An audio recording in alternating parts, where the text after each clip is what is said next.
Hello everyone, I just got back from Taken 2, and I was disappointed, and I went in with really low expectations. The acting is silly in most cases. Liam Neeson's good, but he didn't have much to do. He was, look intimidating, be Liam Neeson, shoot people. The plot is absolutely ludicrous. It has a few a few cool lines, like, from the trailer. The daughter says, "What are you gonna do?" Liam Neeson loads the gun and says, "What I do best." And you're like, "Ooh, Liam Neeson, yeah." But besides that, like, it all felt like the rough draft of a screenplay.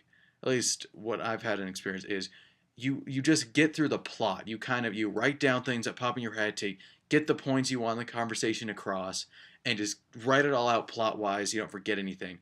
Then you go back and edit, make the dialogue actually good, add in stuff, like that. It felt like they never got past that part. Like, all the lines were super basic, a lot of, mostly cliche lines, and it felt like it was never refined. It was just, for now, let's just have her say blank and we'll fix it later. And then production starts and they say, oh crap. That's how it felt. And let's see. Another point was the relationships are confused.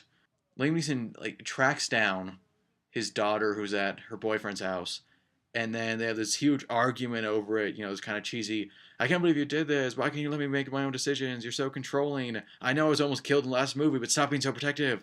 And then the very next cut, they pull up to the house, and she's smiling. I know where you're coming from, but you have to let me make my own decisions. And this and this. And she's smiling and it's like, I love you. And he says, I love you. What happened? What happened to the argument? It was weak writing.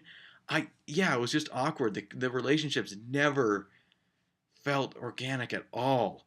And that's another sign of a weak story, just when the characters are just so bland and two-dimensional and the interactions so phoned in. I want to bring just a bunch of little dumb things that just kind of show this just how they didn't put any effort into this story. So one, Liam Neeson is running from people, of course. They're going to try and capture him with his wife.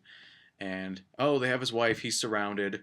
So, he's surrounded by guys with guns, and his wife is at gunpoint. He has a single pistol. He pulls out a phone and calls his daughter to tell her what to do. A, why are they letting him do this? He could be calling the police. Why are they letting him talk on the phone for a good 30 seconds, telling his daughter exactly what to do to get away from these guys? Tell him to get off the stupid phone. You're terrible terrorists. And in the same phone call, he says, I need you to do this, this, this. Go into my hotel room. By the way, they know where he's staying in the hotel. And hide in the closet. Guess what? They go to the hotel room, and the last place they look, even though the guys have surrounded Liam Neeson, they can hear him say, hide in the closet. The last place they check is the closet, which allows time for this one guy to come in, and there's a distraction, and she can get away. Idiots! It was just such a lazy writing that upset me. And there's this really, there's just Liam Neeson leaves his wife 2 times. So they're both captured, and she's bleeding from the head, and he gets out. Ooh, the villains aren't watching. He gets out, and he saves her. So, okay, you're going to be okay. He runs off to, kill people. I don't even know. And when he gets back, 10 minutes, 15 minutes later, what do you know? She's gone. And then later in the film, she's like, oh, I can't believe you're dead. Oh, she's not. Oh, you're going to be okay. And he runs off to kill the main guy. What happened the first time you left her alone? Such weak writing, such weak writing. And there's a story arc about his daughter who way older than, 16, whatever the normal driver's ed age is. Way older than that, obviously.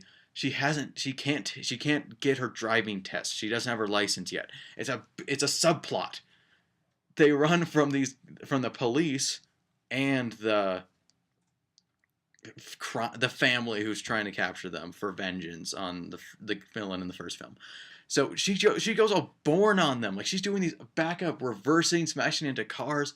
She doesn't know how to drive, and sure, Liam Neeson is saying, back up, forward, go, go, go, faster.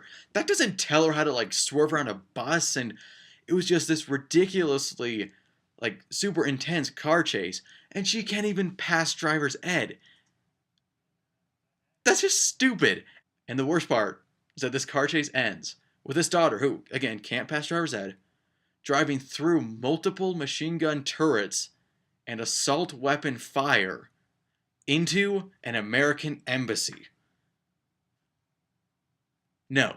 I passed driver's ed by studying my like 50-page manual. It's not that hard. Yet driving through an embassy, that's hard. I wouldn't try that. But she can do it. But driver's ed is too difficult. The action just wasn't good. It's just Liam Neeson killing people. And you like, oh well, that's what you expect. But literally, it's just Liam Neeson killing people. And what I mean is, it's all very standard. It's all guns and people. It's like there's a car chase, sure. I guess 2 or 3 car chases, but it's just shooting people and stuff. It was so basic. All the action was basic. There was no scale. They're in the same town. They're not even in the same city. They're within a few miles at all times of each other. Really, there was no scale. It never felt big. It was just so surprising to see a big action movie like this be so tiny in scale. And related to this, there were no set pieces. Like, what popped in my head was Quantum of Solace, which people don't really like. I like. It's not a great movie, but it's a good movie. They had, like, the plane scene. They had a bunch of cool, like, vertical gunfights.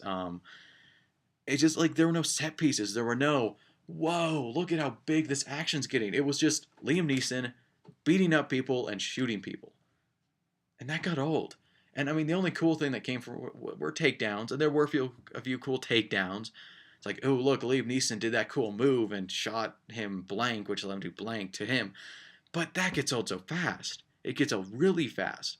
And luckily, it's a pretty short movie, but it was boring by the end. So even if you're going for action, it's not that good of action, and that was disappointing. So in conclusion, if you want to go see Liam Neeson kill people, go see Taken 2. But there was no it disappointed me to not see any thought put into it. And Taken was such a big hit, you'd expect a sequel so many years later. I mean, it's been a while. To have like no effort, no thought put into the story. It was a cash in on the name Taken.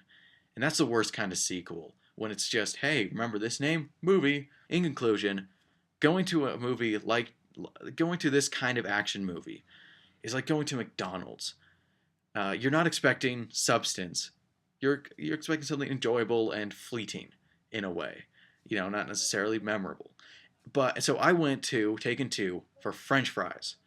And I got French fries. I would have liked a lot more salt.